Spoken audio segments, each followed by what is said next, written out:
What is up, fight fans? This is DJC Combat, and this weekend goes down UFC Manchester / UFC 304. Cannot wait for this card. And I want to give my breakdown and prediction for the main card. I know Kape and Mokaev, they're not on the main card. This is the older version of the screen capture I had before. But I'm just not going to use the updated main card because I don't care about Gregory Rodriguez and whoever else the hell he's fighting. Kape, Mokaev, that's where it's at. That's what I want to talk about. I mean, if the fight happens, a lot of Manel Kape fights are cursed, and he was just recently seen eating, I think, steak or something like that. So he might not even make weight, but whatever. I'm going to talk about the 5 fights on this screen. As we all know, the main event is Leon Edwards versus Belal Muhammad 2 and Tom Aspinall versus Curtis Blaydes 2. The co-main event, Tommy Aspinall puts his interim title on the line.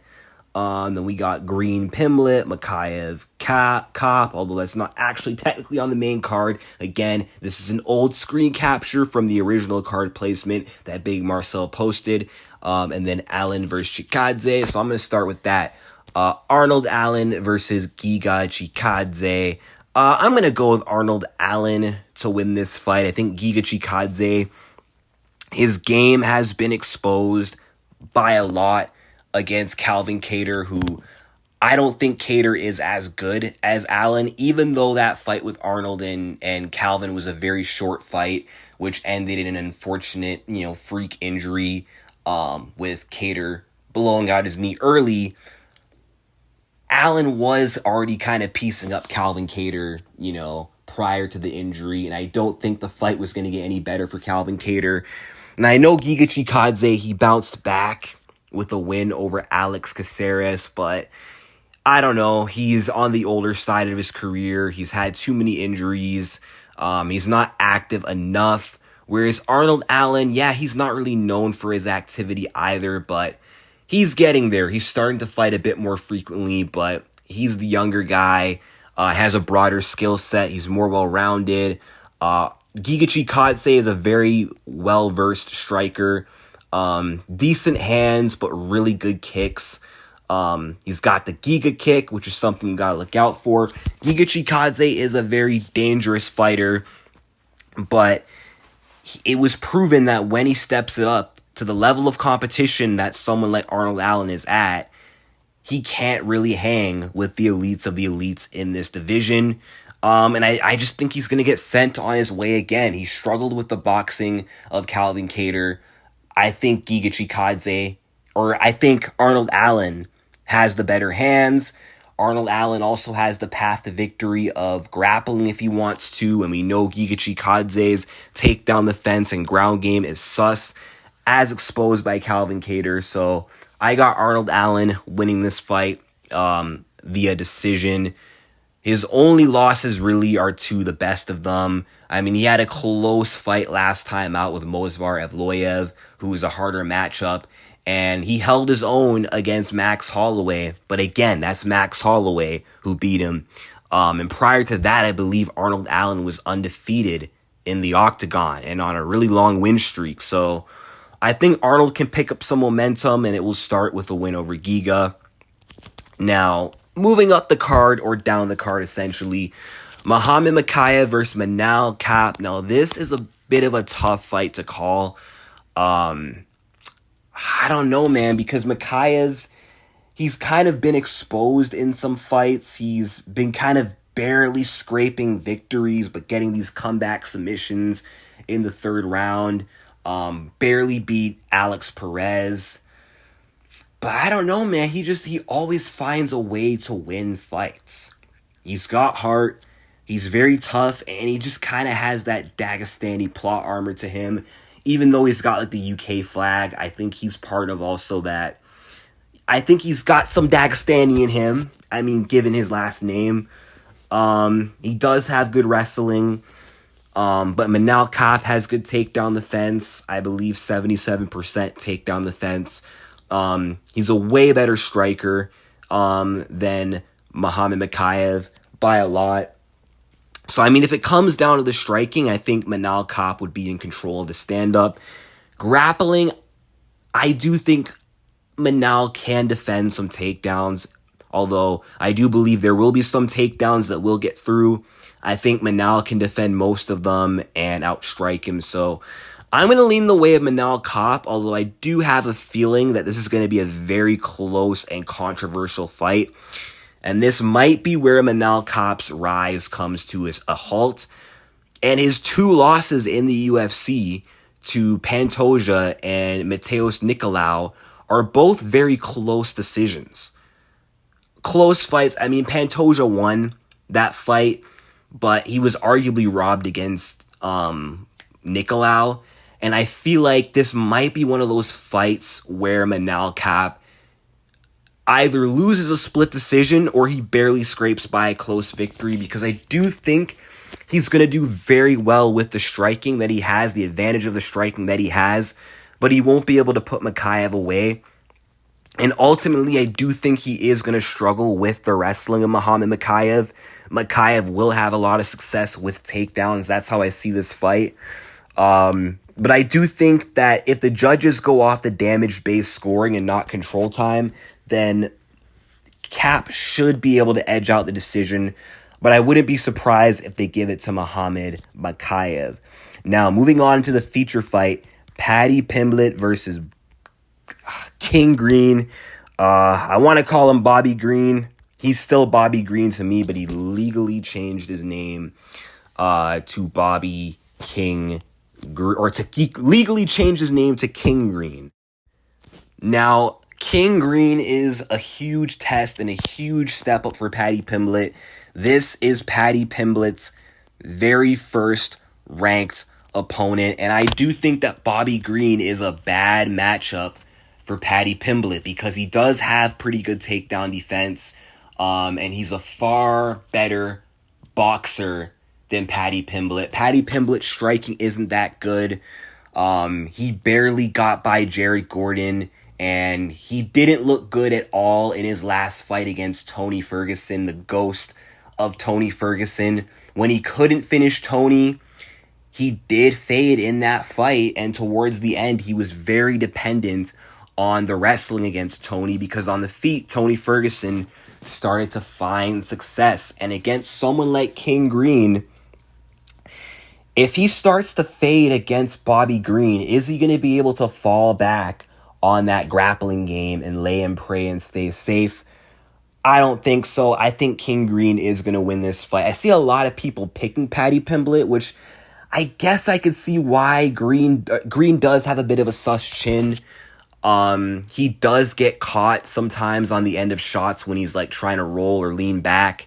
Jim Miller was able to catch him a few times. Jalen Turner also caught Bobby Green leaning back in a very careless, defensively irresponsible way. But Paddy doesn't have the striking of Jalen Turner to clip a guy like Bobby Green. I just think Bobby's just too slick on the feet.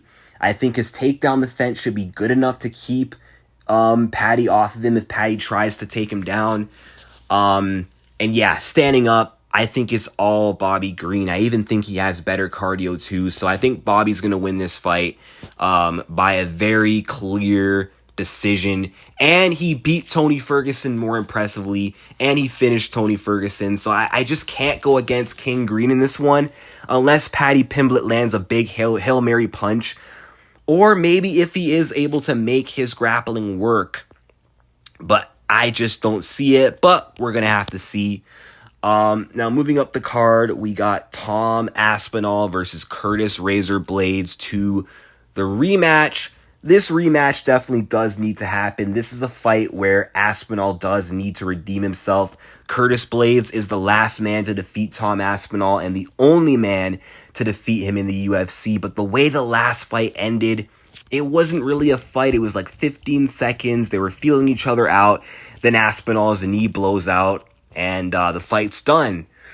But I did pick Tom Aspinall the first time these two were supposed to fight. And I'm going to have to go with Tom Aspinall again. Now, I acknowledge that Curtis Blaydes is a very dangerous opponent for Tom Aspinall because he's a well-rounded fighter. Wrestling is his bread and butter, but his hands are underrated. Blaydes also does have knockout power, and Aspinall sometimes does leave his chin open when going on the offense, which it's very risky when you go up against someone like Blaydes because there's always a chance Blaydes can catch and clip you. And I know that, Tom was able to evade the big shots of Sergey Pavlovich, who's a way more dangerous striker than Blaydes. When you have to factor in the takedown threat that can open up the hands, and Curtis, he is a savvy veteran. He is a very, very good fighter. But I think Tom's good enough to beat him, and I think he's the better fighter now. I understand that in the first fight before the injury, Tom was fighting a little bit reckless and leaving himself open to being countered for a big shot against Blaydes. But Tom fought the way he fought because going in, he knew he was already injured, and he felt he just had to get the fight over with. But now that Aspinall is coming into this rematch healthier this time, I assume, I think he's going to adjust his approach in this rematch. He's not going to be as overzealous. I think we're going to see a lot more, we're going to see a more patient, a more measured version of Tom Aspinall, who's taking his time, not trying to rush a finish. And I think Curtis Blaydes, with his wrestling, he's going to struggle to find the openings to get the fight to the ground because Tom Aspinall is so fast. His footwork and distance is so good. It's going to be really hard for Blaydes to be able to time a proper takedown.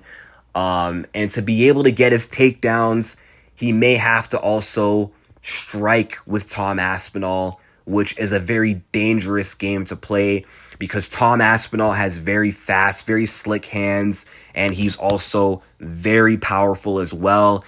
And whenever you put Curtis Blaydes up against powerful strikers, he does struggle. He kind of had a hard time against Rosenstrike. He struggled with Derek Lewis, lost that fight. 0-2 to Francis Ngannou. Got TKO'd by Sergey Pavlovich. Got dropped by Mark Hunt. And a lot of these guys are way slower than Tom Aspinall. None of these guys are as slick or as smooth with their hands or as accurate as Tom is. None of these guys are as crisp at finding the openings that Aspinall is able to find. And if these slower heavyweights are able to catch Blaydes, I honestly do think that Tom Aspinall, someone as fast and as calculated and as skilled as Tom, should be able to catch Curtis Blaydes and hurt him. And I do think that he does have the skills, the boxing, and the composure to put Blaydes away once he does hurt him, once he has him in trouble. And I'm going to boldly predict that Tom will knock out Curtis Blaydes. Now, I say bold because it is a bold prediction. Like I said, it's a very dangerous fight for Tom. It's a dangerous fight for both men. Tom has a lot to think about in this matchup. He's got to worry about the wrestling of Blaydes, the toughness of Blaydes, the conditioning of Blaydes, the boxing, the power of Blaydes. And there are some flaws in Tom's game with leaving his chin in the air, and Blaydes on an off chance could capitalize. But ultimately, I just think Tom is the better fighter. I have always thought that he is the better fighter than Curtis Blaydes. Way better striker. I think his takedown defense should be good enough. I mean, Blaydes couldn't take down Old Man Junior Dos Santos. Couldn't take down Derek Lewis. I mean, he barely shot, but when he did, Lewis was able to, shrug him off just fine. He did try to take down Sergey, but it was after he got hurt. But I think even if he tried before then, he still would have struggled to work his takedowns. And I just think Tom is going to be very prepared for the wrestling. If Blaydes does get a hold of him, I think Tom will be strong enough and skilled enough to nullify any wrestling attempts. And I think his footwork and his distance will be good enough to make Curtis very slow to find those takedowns. And then on the feet, like I said, Tom is just levels above Curtis on the feet. So unless Curtis catches him, Tom ultimately, he's going to be the better striker. And I do feel like he will find the chin and defend his interim belt and hopefully get that fight with John Jones. Now, moving on to the main event, Leon Rocky Edwards versus Belal Muhammad 2.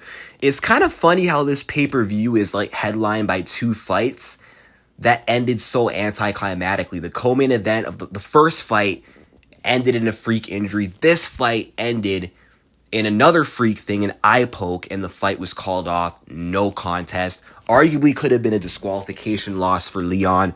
Leon got very lucky there. He got to keep his win streak.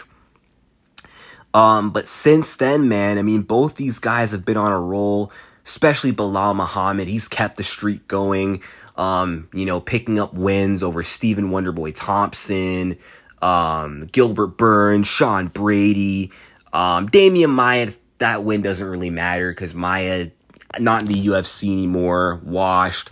Wonderboy's kind of washed too, but always going to be dangerous on the feet.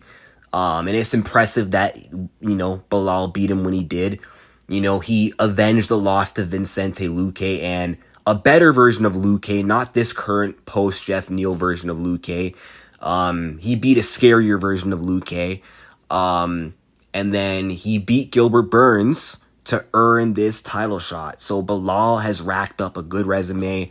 But Leon Edwards, same thing. He's beaten Kamaru Usman twice, Colby Covington, Nate Diaz. And Kamaru and Colby arguably were supposed to be some of the worst matchups for Leon in this division, because Colby and Usman are known to be some of the best wrestlers in the welterweight division with good cardio, good pressure, good toughness. Leon had 3 camps, 2 for the same guy, 1 for a different body in Colby Covington, but he succeeded in all 3 fights. So I do think that with, going through 2 years, 3 camps of 2 really strong pressure wrestlers, I think that Leon Edwards, he's going to be so well adapted going up against Belal, who is another pressure boxer, wrestler, cardio kind of fighter. He's very similar to Kamaru Usman and Colby Covington in many ways. So I think going up against Belal, I don't think Belal's going to bring anything to the table that Leon Edwards hasn't dealt with before. Now, obviously, both men have gotten better since their first meeting, especially Belal. I've been very impressed by Belal Muhammad since their last fight. But I can't go against Leon Edwards. I picked against him 3 times in a row, and he's proved me wrong. And he's proved me wrong against arguably better opponents. I do think Usman is better than Belal. Colby at this point, not so much, but prime for prime, I would put Colby over Belal Muhammad any day. Still impressive, nonetheless. I think Leon Edwards' take down the fence and get up ability will be good enough to nullify the wrestling of Belal. If Belal takes him down, I think Leon can get up. I think Leon can defend a majority of Belal's takedowns. And striking, it's not really close. Like, Leon's striking is too good. And Leon was winning the first fight too before the eye poke.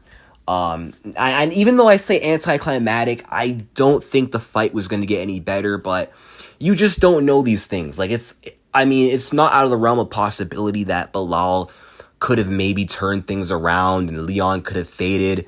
But Leon has proven to have very good cardio. Like, outside that Salt Lake City fight, Leon at sea level has a good gas tank, so I don't think he's going to fade against Belal Muhammad.